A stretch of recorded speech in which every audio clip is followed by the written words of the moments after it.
नमस्कार दोस्तों। बिहार में खेला होगा या नहीं होगा और होगा तो कब होगा, ये सवाल तो बना हुआ है। लेकिन अब एक अलग ही हंगामा मच गया है। ये हंगामा है नीतीश की पार्टी में।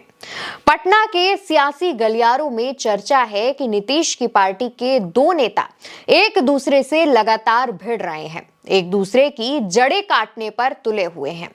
एक है जेडीयू के कार्यकारी अध्यक्ष संजय झा, जो आजकल दिल्ली दरबार के ज्यादा करीब हैं, और दूसरे हैं जेडीयू के प्रधान महासचिव नालंदा के रहने वाले मनीष वर्मा। आप जानते हैं, मनीष वर्मा नीतीश के बड़े करीबी हैं। चर्चा यह भी है कि हाल ही में तेजस्वी यादव और मनीष वर्मा की मुलाकात भी हुई थी।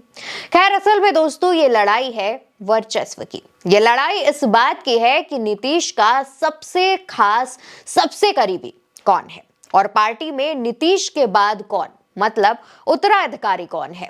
आपको याद होगा कि मनीष वर्मा पूरे बिहार में यात्रा निकालने जा रहे थे, लेकिन अचानक पार्टी ने उन्हें रोक दिया। चिट्ठी जारी हुई। कहा जाता है कि संजय झा के कहने पर उमेश कुशवाहा, जो जेडीयू के प्रदेश अध्यक्ष हैं, उन्होंने ये चिट्ठी जारी की थी। यहीं से मनीष वर्मा और संजय झा के बीच की लड़ाई बढ़ गई। और अब दोस्तों, बिहार में विधान परिषद की एक सीट पर उपचुनाव होना है। उपचुनाव में जेडीयू और एनडीए की जीत तय मानी जा रही है, क्योंकि बहुमत का आंकड़ा उनके पास है। प्रत्याशी नीतीश का होगा, इस बात पर सहमति बन चुकी है। अब कहा जा रहा है कि मनीष वर्मा को यह चुनाव लड़ाने की तैयारी थी, लेकिन यहां भी संजय झा ने अपना दांव चला है और समता पार्टी के बड़े पुराने नेता का नाम आगे बढ़ा दिया है, और इस बात से मनीष वर्मा सकते में आ गए हैं। दरअसल इन दोनों नेताओं के झगड़े में पार्टी दो गुट में बंट गई है। लल्लन सिंह भी पर्दे के पीछे से मजे ले रहे हैं। नंबर 1 और नंबर 2 की लड़ाई अब बहुत आगे बढ़ चुकी है। जाहिर है कि इस लड़ाई में नुकसान नीतीश कुमार और जेडीयू का ही होगा।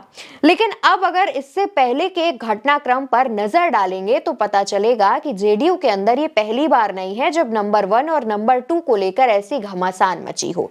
इससे पहले जब चुनाव होने थे, उस दौरान जेडीयू के तत्कालीन राष्ट्रीय अध्यक्ष आरसीपी सिंह और उपाध्यक्ष प्रशांत किशोर भी आपस में भिड़े थे। उस दौरान इन दोनों के बीच भी नीतीश के करीबी होने की होड़ तो मची ही थी, लेकिन खुद को ये नीतीश का करीबी मान भी बैठे थे। उस दौरान इस लड़ाई को हल करने के लिए नीतीश ने सबसे पहले प्रशांत किशोर को बाहर का रास्ता दिखा दिया, और उसके बाद ज्यादा दिनों तक आरसीपी सिंह भी जेडीयू में टिक नहीं पाए थे। दरअसल नीतीश कुमार की राजनीति करने का यही एक अपना स्टाइल है कि वो पार्टी में किसी को भी अपने कद से बड़ा नहीं होने देते हैं, यानी कि नीतीश से बड़ा पार्टी के अंदर कोई नहीं होता है। और इस बात पर जो भिड़ा है, जो नीतीश का उत्तराधिकारी बनने की होड़ में आपस में भिड़ा है और पार्टी का नुकसान हुआ है, उसका इलाज भी नीतीश ने बखूबी किया है। आरसीपी सिंह और प्रशांत किशोर के विवाद में तो नीतीश ने दोनों को ही सबक सिखा दिया था और पार्टी से बाहर कर दिया था, और दिखा दिया था कि पार्टी में उनकी ही चलेगी, उनके ऊपर किसी की नहीं। लेकिन देखना होगा कि क्या इस बार भी नीतीश उसी तरह का कोई कदम उठाएंगे, या फिर ये लड़ाई एक नया रूप ले लेगी और इसका जो खामियाजा है वो नीतीश कुमार को भरना पड़ेगा।